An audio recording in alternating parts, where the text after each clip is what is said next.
Hey there, Barons. It's been a pretty spooky October, but now it's time to meet this month's Fly Barons of the Month, Eliza Costello and Charlotte Corcoran.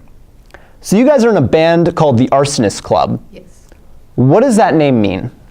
Well, it was originally the name of one of our songs, and we wrote like 90% of our songs before we had a band name, and then our producer was like, yo, Arsonists Club, that's a great band name. At first we were like, and then we were like, well, arsonist, it's kind of like fire, and fire in our case represents like passion and creativity, and kind of, yeah, all that. Yeah, I mean, like, that's a question that we get a lot, because people are like, oh, that sounds violent. And we're like, no, it's not like a violent connotation. Like Charlotte said, it's like fire is like passion, creativity. And like when you think of it like that, the name Arsonists Club is like, oh, this is like a group for people who want to be passionate and like create their own stuff. So what are your songs about? Good question. So I write most of the songs just because like I just write songs a lot, and it just happens many times. And a lot of the songs are about like kind of like story songs that aren't really about like my personal experiences, but are more about just like characters that I come up with that like have connections to like stuff I've been through or stuff that like other people have been through. So that's mostly the songs that are on like our 5 songs that we have released so far. They're mostly like story kind of songs. Yeah, most of the stuff hasn't really happened to us, maybe happened to other people. Some of our songs are about things that have happened to other people. We like to write stuff about it. So where do you guys get the inspirations to come up with these songs? Like how do you guys start the music making process? Actually happens a lot when we're at other concerts, and Eliza's like, I'm writing a song in the middle of this concert. And then you write like a lot of poems and stuff, and a lot of writing, and she turns it into lyrics that we create chords to and create melodies to. We once created like 3 songs in one like 24-hour jam session. It was great. So yeah, like I would say that like it's a different thing for everyone. Like you ask a lot of songwriters this, and like everyone has a different answer. And especially like I went to a 1-week like songwriting camp in Boston this past summer, and it was so interesting because like people were like, oh, like I come up with like the melody first, and I'm like, what? Or like, oh, I come up with like the chords first, and I'm like, okay. Like I personally, it could be anything. Mostly it's something that just like pops into my head. Like it's usually like a melody with words that like pops into my head, and then I'm like, oh, and it kind of branches off of that. Sometimes it's like interesting chords, and I'm like, I want to make a song with that. So it just like, it kind of just like depends on like different things for like different songs. So you talk about like listening to other bands and other music. What are some of these inspirations? Oh, well, let me tell a short little story. I was chilling on the internet back in 2015, and I saw this music video for a band called Fall Out Boy. Maybe you've heard of them. And I was like, yo, this is pretty lit. And so I texted her, and then that whole summer, it was just like listening to their entire discography and finding other bands that have toured with them or are related to them. And we were like, whoa, we need to write songs because it's amazing what they do, and we want to do that. So we did probably Fall Out Boy and like Panic at the Disco and in like Metric. Yeah. And a lot of other small bands and big bands are inspiration. True. Yeah, I would totally agree with that. Like Charlotte said, like Fall Out Boy was kind of like our kind of big like jumping off point. Because I had written like a few starts of songs before I even like got into Fall Out Boy, but when I was like in that like, you know, sophomore year phase, I was like really inspired by that. So that's when I started like really like writing songs. But yeah, I would say like alt rock stuff, like I guess like Metric, All Time Low. Oh my god, I listen to a lot of electronic stuff, which is interesting because I love jazz also, which is like a thing that is I think it's really important actually to listen to like a bunch of different genres and a bunch of different like bands, because if you only listen to like one band, then your music is gonna all sound the same. And that's not necessarily a bad thing, but like in my case, I try to take elements of the stuff I listen to and like make it into something that hasn't really been heard before. Like the 5th song on our EP, Crash Cart, I wrote that. That's the one that I wrote first, actually, the summer of 2015. And I started out with a jazz chord. And the song is like not like the song is like a rock song, and so that's like a really good example of like I put like jazz chords in rock songs, like I put like different like melodies and like different songs. So I think that like if you listen to inspirations, you don't have to necessarily do the same thing that they do, but you can take inspiration from them and put it into like your own kind of category. So when did you guys first meet? We've known each other since we were like 1, because our parents were like in a mom's group, and then they were like, we're gonna make our babies friends with each other, and then we became friends with each other. And so it worked. Yeah, yeah. It did. But we just started doing music together in 2015. Mm-hmm. So when did the band form? 2015, probably over the summer. It was awesome. And then we didn't find a band name until like almost a year later. 2016, Yeah. So when did you guys really like get together and decide, hey, let's just make music? What was that point when you thought, this isn't just, an idea, maybe we should, write a couple songs or two, but hey, let's actually start a band. Didn't you show your songs to your music teacher? Yeah, that's the thing. Her music teacher heard some of her songs, and he was like, hey, I can produce you guys and we can create an album. We were like, yay, we have more motivation than before. So then we started making like ton of songs. Mm-hmm. It was very fun. Yeah, like what happened is I was taking guitar lessons from this guy, and he has the coolest name ever. It's Parthenon Huxley. Yeah, that's his name. Love him. But so I was taking guitar lessons from him, and I had like this one song that my mom had like heard me practice. She was like, you should sing it for him. I was like, I don't want to. And she was like, you should do it. So I did, and he was like, oh, I really like that. And I was like, interesting. And he asked me, like, would you be interested in, like, ever recording something? I would be like, I'd be very interested in that. That's something I'd be very interested in. And he asked me if I had any other people that I made music with, and I had just started, like, showing my songs to Charlotte, and, like, we've been, we've been, like, since we've been friends forever, and we've been, like, into music for a long time, we've always just, like sung things together, but we'd never made our own stuff together. So I kind of suggested, I was like, oh, well, my best friend, like, she's like into like music as well, and he was like, well, I mean, if she wants to like do it too. I was like, yeah, good plan. So that's kind of what started like the seriousness of it, like once we knew that we had like an opportunity for like something more like concrete. So what was the first time that you guys all actually got into one room and started playing instruments? Or is that how it even works? Maybe I should be asking, how does the recording process work? That's interesting, yeah. So prior to like this whole project, I've never been in a studio or like recorded my own stuff, and it was such an experience. Being in the studio is something that's like really unique, whether it's for anything like audio recording or just like singing or like TV. It's like especially if you are just like the talent, as they say. Like we were in with our producer and our audio engineer. His name is Mark. He's really cool. He is right here in Bethesda. And so we went into the studio and we weren't really like sure what to do. And it ended up being that everyone was really fun to work with, and we were all like really relaxed. It was like a really good atmosphere. So I felt like comfortable enough to like bounce ideas around to everyone in the room, as opposed to just like with Charlotte, like I was like, hey, what if we do this? Usually what happened is that we would do a rough cut of the song with me and Charlotte both playing. They would record that rough stuff in my rough audio, and then we'd go back individually and redo like everything.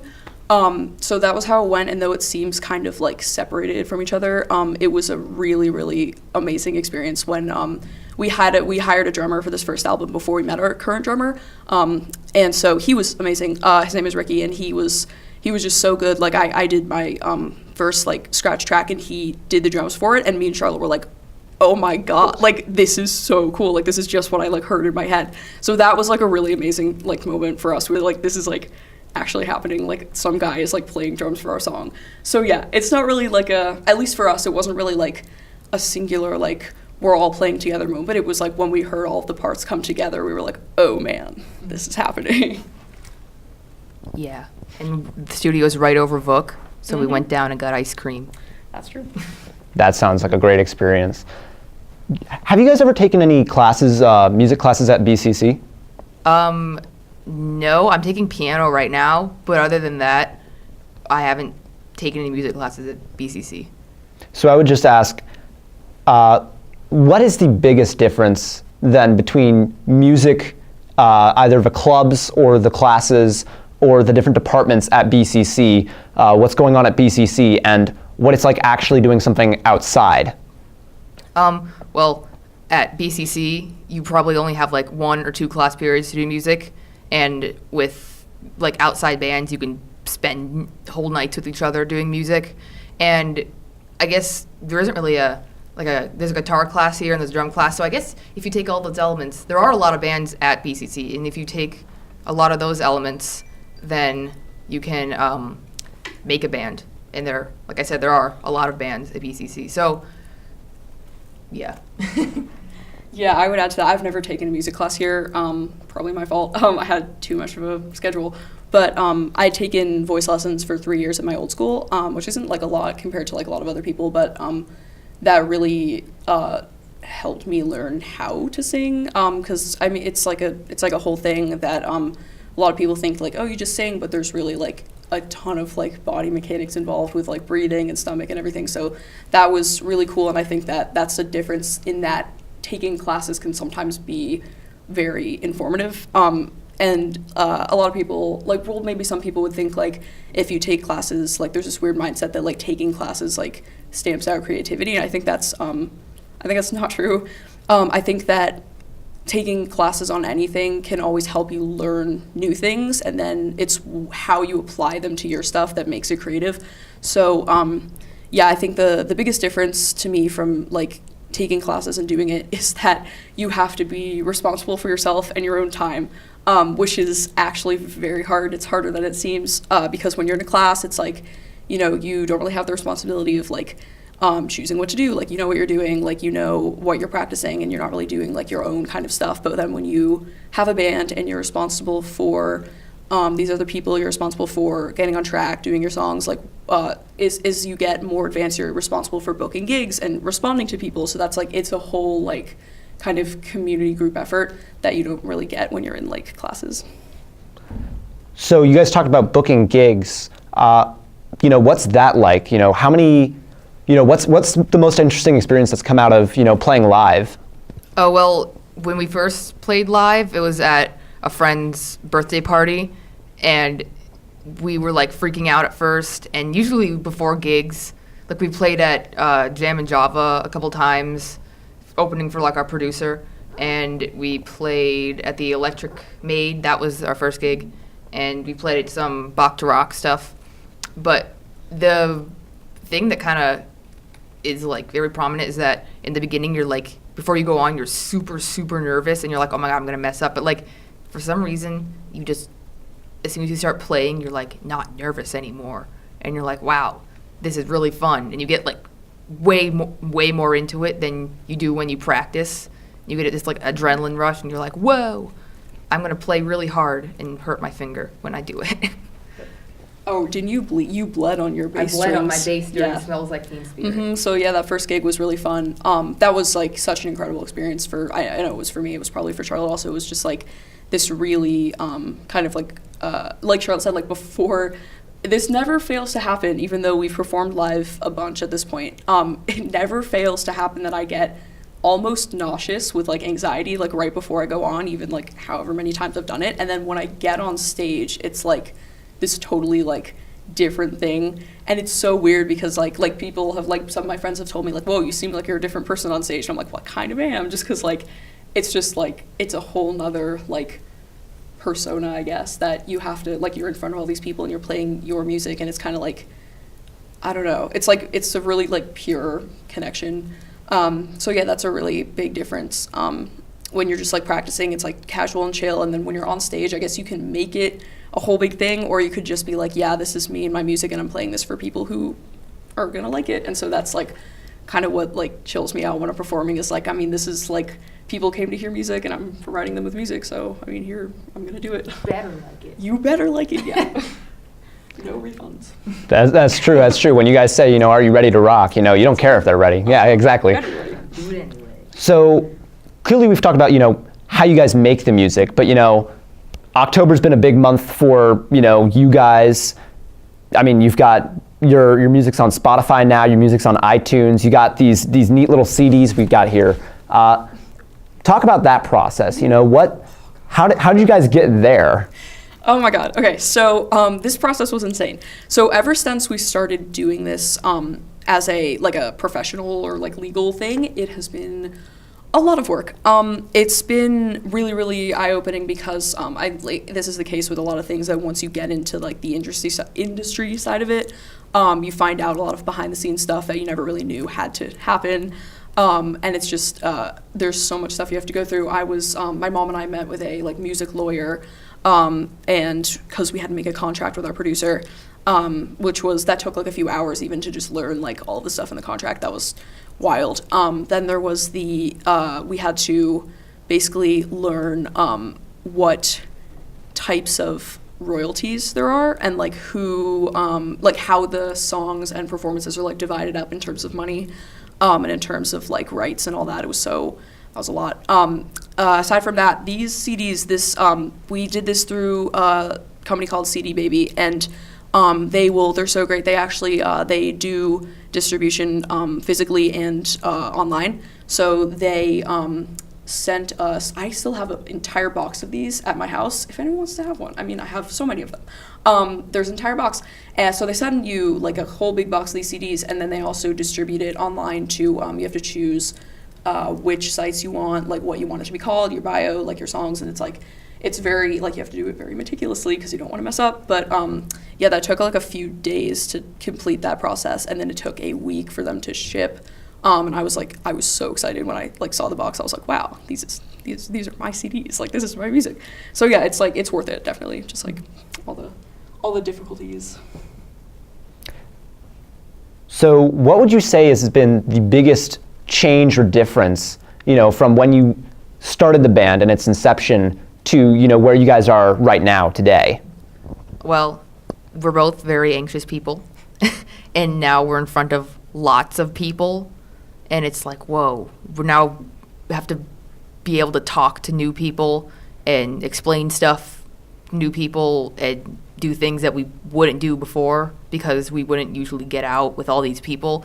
So it's helped us kind of open up more to the idea of socializing, and it's also just given us kind of a goal for the future, I guess. Like, we now kind of know what we want to do, and we know what we can do. So that's good. Yeah, I'd say that's actually really important. That's right on. I didn't think about that, but yeah, it's definitely been like a change in I guess perception for us and for other people, because then, I mean, you get a lot of questions like oh, like, you're in a band, what kind of music do you have to be like prepared to like answer all these people who don't know, and it's like that might not seem like a big deal, but like for us, like, we'd never really like socialized a lot outside of like our own kind of groups. So this is really good for that, especially because we meet new people through music, and it's really awesome. Like, we meet new bands, we meet other like people who love our stuff, people who write. So that's been really cool to like connect with other people through like what we've done so far. So you're learning all these new things from just starting a band. Is there anything that you think you've learned from starting this band that perhaps, the Barons, or it could be applied, is there anything that you have learned that you think everyone could learn from universally? Yeah. Well, kind of more for artists and stuff, whether it has to do with like visual artists like painting or music or acting. A lot more people will like your stuff than you think. You think that, like, I know for us, we were very, like, well, for me, I was very like, oh my God, like, I know we really like these songs, but other people like them, and so far people have really liked them. So don't always put yourself down when you make something, because more often than not, people are going to actually really like it, and it's going to give you motivation. Yeah, I definitely say that. I think that, like, if we're going with like the whole like Barron's theme, I'd say like to, I guess, everyone who has a goal or has something that they're passionate about, which is, almost everyone. I'd say definitely what Charlotte said. Like, more people are going to like your stuff than you think, even if it's just like a little thing that you may not have noticed. Like, someone will be like, oh, I like that one note, and you're like, oh, thank you. Like, okay. So that's one thing. Another thing I would say is definitely the idea of perseverance is really important, especially once you get into the professional side of things and when you get serious about things that you want to do. perseverance is very important, because if you don't follow through all the way to the end, you're going to end up with like a half-baked thing that, I don't know, isn't really where you want it to end up. So yeah, I would say like if you're going to do something that you want to do, finish it all the way and like keep going with it. What's next? You know, what are your plans for the future? And that could be like a long-term thing. It could be a short-term thing. What do you guys have next on your plate?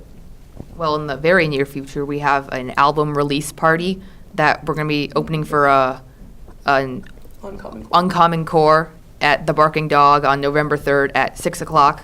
So if you want to come by and see us, the release of this album, and hear music and get food, then come to the Barking Dog in Bethesda at 6 on November 3rd. But yeah, in the farther future, we hope to maybe get signed to like a record label and like mess around and make music and meet other musicians. Is there any last words you guys want to say about yourselves or the band? Check us out on iTunes and Spotify and Google Play or whatever. And also, if you make music, keep making music. Right. All right, well, it's been great having you guys. You guys are our October Fly Barons of the Month. So great job. Congrats with the album. Thank and you. Back to you, Jane Abbey.